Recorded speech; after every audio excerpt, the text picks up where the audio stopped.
নমস্কার বন্ধুরা, আমার আরো একটি নতুন ভিডিওতে আপনাদেরকে স্বাগতম। আজকের বিষয়টা হচ্ছে ইনকিউবেটরের নতুন একটা আনছি পরীক্ষামূলকভাবে। সেটাতে হচ্ছে 50 ডিমের একটা প্রসেসিং। সেটাতে পরীক্ষামূলকভাবে আমি পরীক্ষা করব যে আসলে আমি কত পার্সেন্ট ডিম ফুটাইতে পারি এবং এই মানে ডিম ফুটানো মেশিনটা কতটুকু সার্ভিস ভালো দেয় এটা যাচাই করার জন্য আমি মোটামুটি 25টা ডিম দিয়ে স্টার্ট করব। তো আসুন দেখতেই থাকুন। তো প্রথমে আমি ডিম ফুটানো মেশিনটাতে হচ্ছে শুকনো কাঠের গুঁড়া দিব। তো বন্ধুরা, যেহেতু আমার মুরগির ফার্মের কাঠের গুঁড়া শুকনা গুঁড়া আছে, সেখানে আমি সুন্দর করে বিছিয়ে দিচ্ছি। সুন্দর করে কাঠের গুঁড়া বিছানো হবে।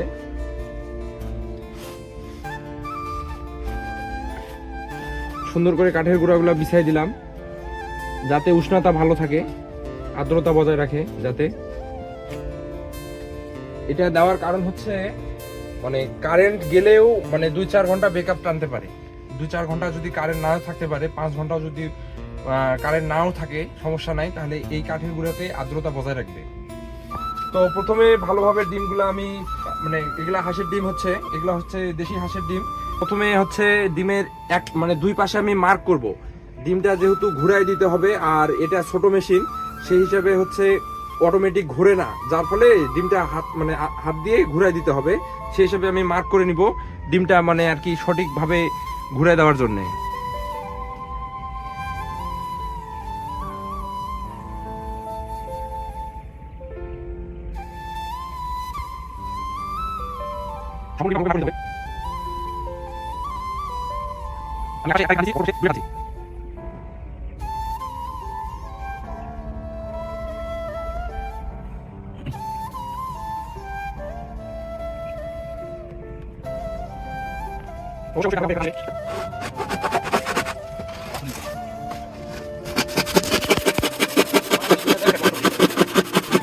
তো বন্ধুরা, একটা অন টাইমের বাটি ব্যবহার করছি, সেটাতে হচ্ছে জল দিব যাতে আর্দ্রতা বজায় রাখে।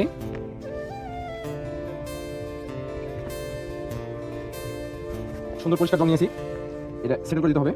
এখন ডিমগুলো বসানোর পালা। সব অন সাইজটা আমি উপর ঠিক করে দিব।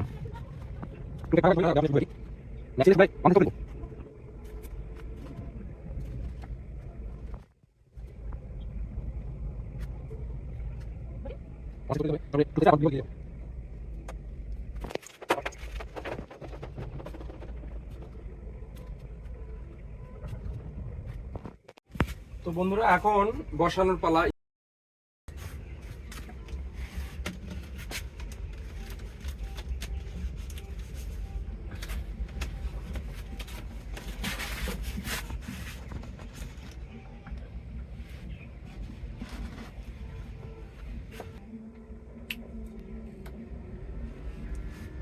সবকিছু ঠিক আছে, এইভাবে আমি বসাই দিলাম।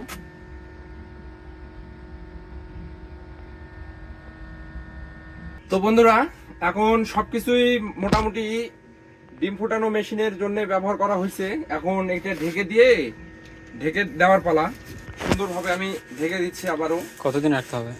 এখানে মানে 72 ঘন্টা পর নড়াই দিতে হবে ফার্স্ট টাইমটা। আর পরে যখন প্রায় দিনে 2 থেকে 3 বার মানে উল্টাই দিতে হবে ডিমটা, তখন আপনার মানে A to Z আপনাদের ভিডিওর মাধ্যমে দেখানো হবে কিভাবে আমি ডিম ফুটানোর পরিচর্যা করতেছি।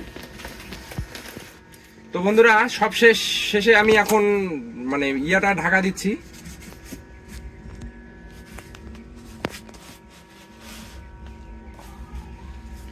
মোটামুটি সব শেষ। এখানে ডিজিটাল হওয়ার কারণে বহুত ধরনের হচ্ছে সার্কিট ব্র্যাকেট আছে। সম্পূর্ণ অটো সিস্টেম। ওটা মানে আর্দ্রতা একটা 37°C তাপমাত্রা ফিক্সড করা থাকে, যেটা মুরগির বাচ্চা মানে হাঁসের ডিম কিংবা মুরগির ডিম ফুটানোর জন্য মানে মানে মানে একটা আর্দ্রতা মানে সঠিক আর্দ্রতা, সেই কারণে এটা ফিক্সড আছে। ওই 37°C হলে অটোমেটিক বন্ধ হয়ে যাবে। আপনারা দেখতেই থাকুন, দেখেন অটোমেটিক বন্ধ হবে, আবার স্টার্ট নেবে।